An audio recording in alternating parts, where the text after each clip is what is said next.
निमित्त पुण्यात जय गणेश प्रांगणात शस्त्रांचं भव्य प्रदर्शन आयोजित करण्यात आलंय। यात भारतीय लष्कर, नौदल आणि हवाई दलासाठी वापरल्या जाणाऱ्या उपकरणांची ओळख करून दिली जाते। या प्रदर्शनाचं उद्घाटन केंद्रीय मंत्री मुरलीधर मोहोळ यांच्या हस्ते झालं असून हे प्रदर्शन 26 जानेवारी 2026 पर्यंत दररोज सकाळी 10 ते रात्री 10 वाजेपर्यंत खुले असणार आहे। पुण्यातला आमचा जो काही श्रीमंत दगडूशेठ हलवाई गणपती ट्रस्ट आहे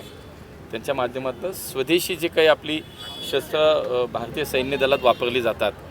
त्याचं प्रदर्शन आज या ठिकाणी त्यांनी प्रदर्शनी मांडली आणि त्याचं जस्ट उद्घाटन आता आम्ही सगळ्यांनी मिळून केलं आहे। हा एक निश्चित जर त्या सगळ्यांची माहिती घेतली तर याच्यातली काही शस्त्र जी आहेत ती सिंदूर ऑपरेशन सिंदूरमध्ये सुद्धा वापरली गेलेली आहेत। त्यामुळे पुण्यातल्या आपल्या खडकी ॲम्युनिशन फॅक्टरी जी आहे याच्यामध्ये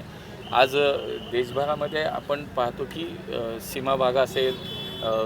देशाच्या सैन्य दलातला विषय असेल, त्या ठिकाणच्या राज्यातले अनेक वेगळे काही विषय अशा सगळ्याच्यात आपल्या या ॲम्युनिशन फॅक्टरीचं एक मोठं योगदान आहे आणि त्यांच्या माध्यमातून स्वदेशी जी काही आपली शस्त्र बनवली जातात या आपल्या संरक्षण खात्यात सैन्य दलातली सगळ्या, तर एक मला वाटतं पुणे म्हणून जेव्हा आम्ही म्हणतो की आम्ही पुण्या ह्या सगळ्या विषयात खूप वेगळं स्थान पुण्याचं देशभरामध्ये, त्याच्यात याचाही उल्लेख निश्चित करावा लागेल की अशी एक मोठी व्यवस्था ही पुण्यामध्ये आहे आणि त्यांच्या माध्यमातून आज ट्रस्ट नेहमीच वेगवेगळ्या सामाजिक उपक्रमाला प्राधान्य देतं। केवळ गणेश उत्सव नाही पण 12 महिने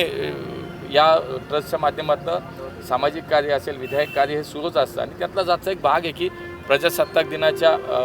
पहिल्या दिवशी आज त्याच्या अगोदर इथून पुढे 2-3 दिवस साधारणतः प्रदर्शनी राहील। त्यामुळे पुणेकरांना एक चांगलं मला असं वाटतं की एक माहितीसाठी आणि पुण्यात हे काय घडतंय याचं एक चांगलं मला असं वाटतं की या प्रदर्शनाच्या माध्यमातून माहिती होईल सगळं।